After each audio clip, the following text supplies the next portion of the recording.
Thanks for joining me. I'm your coach, Brian Jacobs, at the Golf Channel Academy at Brian Jacobs Golf in beautiful Rochester, New York. I'm here today to talk to you about pitching and also trajectory on the golf ball. What I like to do with my students is put them at about 40 yards to a pitching green, or to our pitching green here at the Academy.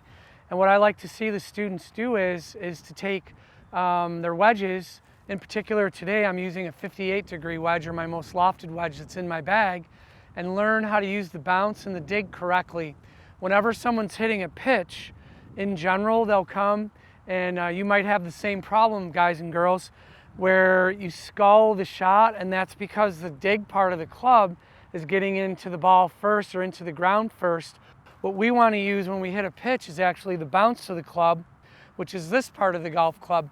So a predominant thought that we have here for the students, and a predominant thought that you should have is when you're setting up the golf club, is to have the toe of the club at address just a little bit open.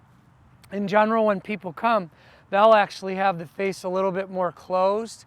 What that's telling the club again is for the dig part of the club to come into the ground first. And we don't want that, especially if we want to hit a higher shot or a softer shot. We want to have the toe of the club open. The ball will go in the middle of your stance, and I like to set up our ball position based on my shoulders, so in my chest. So if I want it in the middle, I would want it right in the center of my chest, because my feet can actually move anywhere, and my chest could be square or a little bit closed, in this case to the target line. So what we want to do in trajection, or changing the trajectory of the golf ball, is to use the bounce of the club a little bit different, and also change the arc of our golf swing, so a little longer or a little bit shorter. So the first shot I'm going to hit for you is a little bit higher shot. So we want the ball to go up in the air. So at impact, I'm going to add a little bit of loft. I'm going to hold the face of the club a little bit more open, have the back of the club feel like it's going to hit the ground a little bit earlier or first. So when I set the club up, the face of the club is going to be a little bit more open, and I'm just going to try to get that bounce into the ground. And you can see that that was a higher golf shot. It hit soft. It didn't roll very far.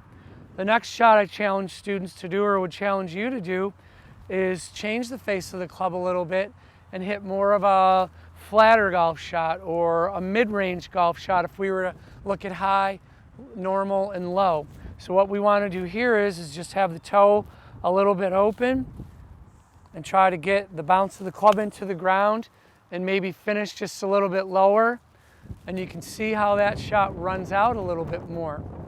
The last shot we'd want you to do, or try, is to try a very low shot.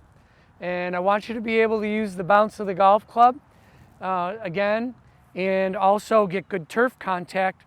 So what we would do is maybe change our ball position a little bit. We would move it back a little bit, and we'd also abbreviate the arc of our swing a little bit more. So we want to hit a little bit lower shot. So what we're going to do is shorter backswing and a shorter finish. And you can see how that shot was a little bit lower. I challenge you all to come out to the wedge range and practice your wedges. Be a wedge assassin.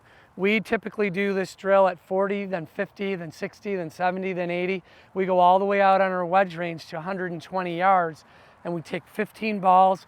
We hit 5 high, 5 normal, 5 low, and our students become very proficient at it.